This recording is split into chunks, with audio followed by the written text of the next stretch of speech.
katika sura ambayo ni muhimu sana katika Qur'ani ni suratul Fatiha. As-suratul Fatiha hiya a'zamu surati fil Qur'ani al-Karim. Suratul Fatiha ndio sura kubwa, a'zamu surati fil Qur'ani, ni sura kubwa katika Qur'ani. Watusama Ummul Kitab, na sura hii inaitwa Ummul Kitab.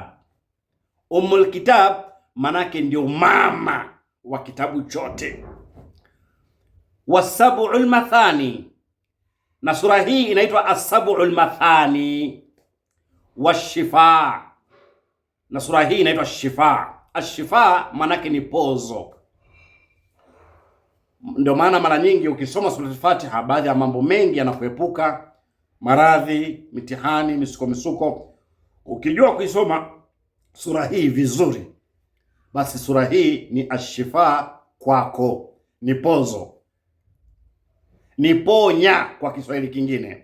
Kwa maana kwamba unaweza ukashika tu glasi ya maji ya kunywa, ikiwa ndani yake kuna maji, ukaishika ukaisomea sura al-Fatiha. Kama unaumwa kichwa ama unaumwa tumbo, unaumwa chochote kile, isomee tu, alafu pulizia ile pumzi, pulizia kwenye glasi, alafu kunywa. Ni shifa. Sasa sura hii al-Fatiha tatadhammanu suratu usula dini. Sura hii, sura al-Fatiha, inakusanya ile misingi ya dini yote. Misingi yote ya dini ya Uislamu imekusanywa katika sura al-Fatiha, ambayo ni at-tauhid, msingi wa kwanza ambao ni tauhidi. Kwa ukisema kwamba sura al-Fatiha imekusanya misingi ya dini, katika hiyo misingi ni ipi? Ni at-tauhid. Umeona al-ibada, na ibada ndani yake, wal manhaj, zile njia, manhaj. Umeona, watuqra'u fi kulli raka, na sura hii inasomwa kila raka ya swala. Kila raka ya swala sura hii inasomwa, ziwe raka mbili zile za mwanzo ambazo katika swala za usiku zinasomwa, sura zinasomwa kwa sauti bijahara, ama iwe kwa kimya. Kila raka lazima usome suratul Fatiha.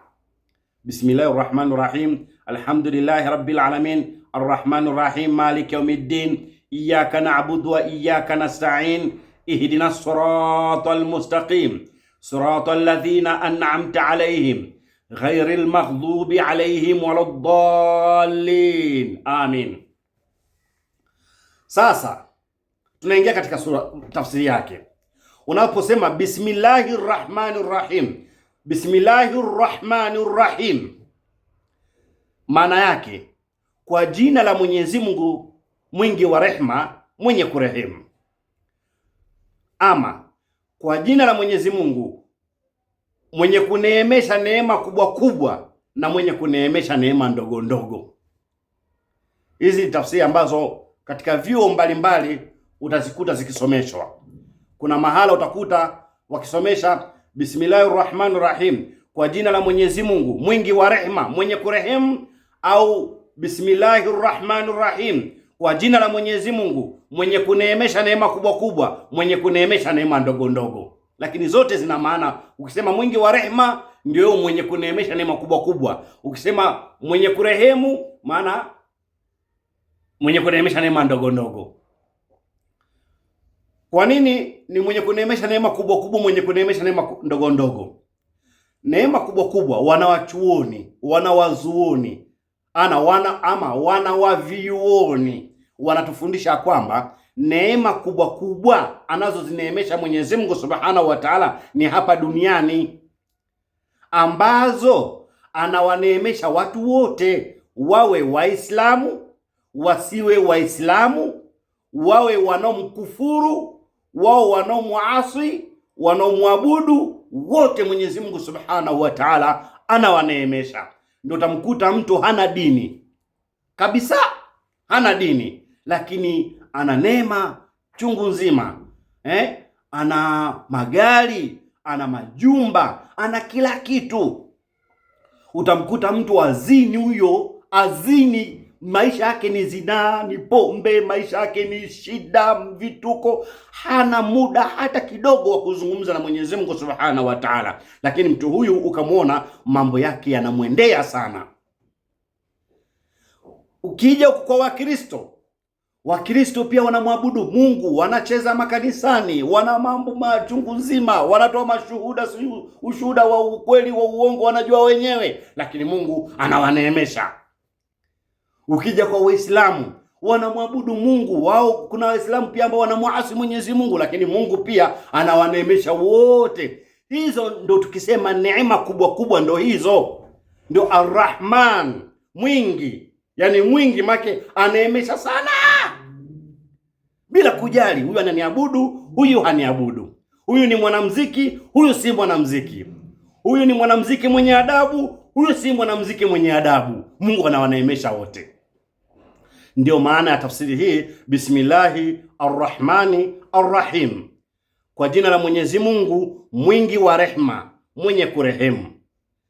Tumezungumzia mwingi wa rehma, ambayo tukija kwa tafsiri nyingine mwenye kuneemesha. Bismillahir Rahmanir Rahim, bismillahi, kwa jina la Mwenyezi Mungu, Arrahmani, mwenye kuneemesha neema kubwa kubwa ambazo tumezisema hapo, kwamba anawaneemesha watu wote bila kuangalia jinsia ama bila kuangalia matendo yao, wawe ni wacha Mungu wasiwe ni wacha Mungu.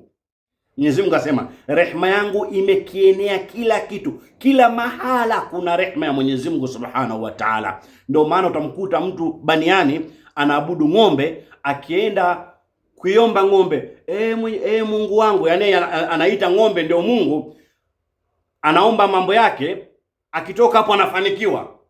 Sio kwamba ng'ombe ndio imemsaidia. Mwenyezi Mungu ashasema wa rahmati wasi'ati kulla shay'in, rehema yangu imekienea kila kitu, kila mahala utakapokwenda kuna rehema ya Mwenyezi Mungu Subhanahu wa Ta'ala.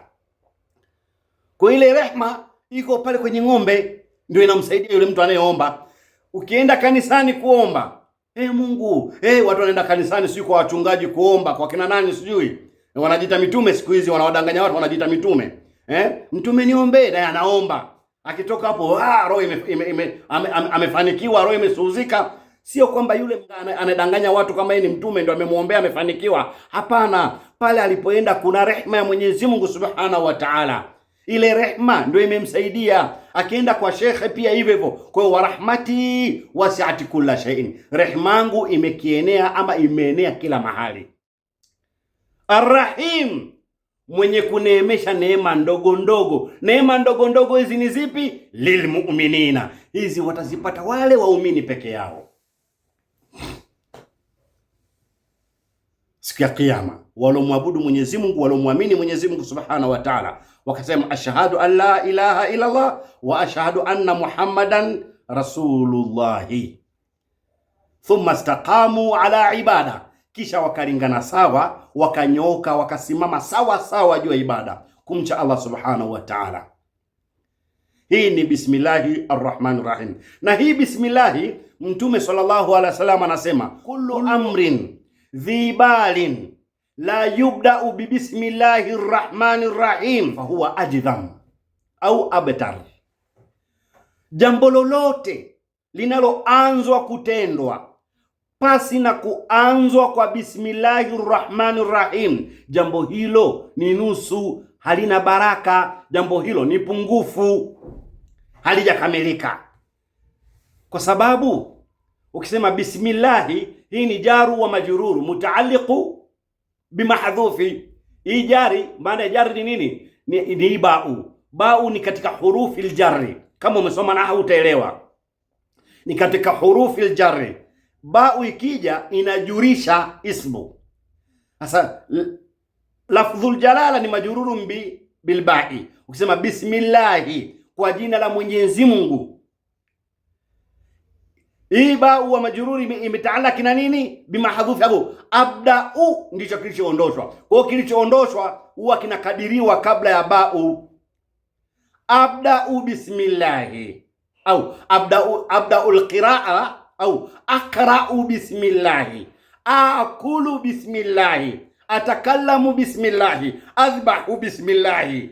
kwamba nachinja kwa jina la Mwenyezi Mungu. Kwa chochote unachokifanya ukianze kwa jina la Mwenyezi Mungu Subhanahu wa Ta'ala. Unaposema Bismillahir Rahmanir Rahim, ina maana kuna kitendo ambacho kimeondoshwa, kwamba jambo hili nalianza.